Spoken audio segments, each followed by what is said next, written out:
जीवा, तुला पुष्कळ वर्षे पुरेल इतका मान ठेवलेला आहे. हा. विसावा घे, खा, पी, आनंद कर. परंतु देवाने त्याला म्हटले, अरे मूर्खा, आज रात्री तुझा जीव मागितला जाईल. म्हणजे काही तू सिद्ध केले आहे ते कोणाचे होईल?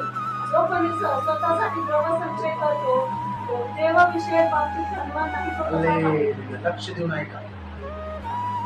हे जे म्हणणारे आहेत की या भूतलावर मनुष्याने खावं, प्यावं, चैन करावं आणि मौजमजा करावर मरून जावं. हालेलुया. का वचन सांगत की ते जीवन नाही.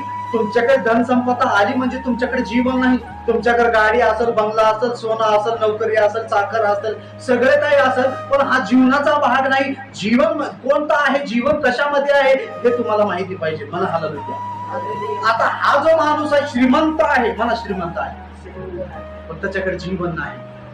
त्याच्याकडे काय होतं?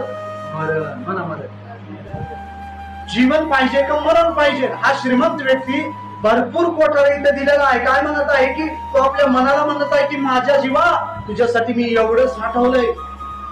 आणि पुढे म्हणत आहे की काय म्हणत आहे? तुला पुष्कळ वर्ष पुरेल इतका माल मी ठेवलेला आहे. मला माल ठेवलेला आहे. मला माल आहे कसं? मला जागा नाही. हो. मग त्याने म्हटले, मी असे करेन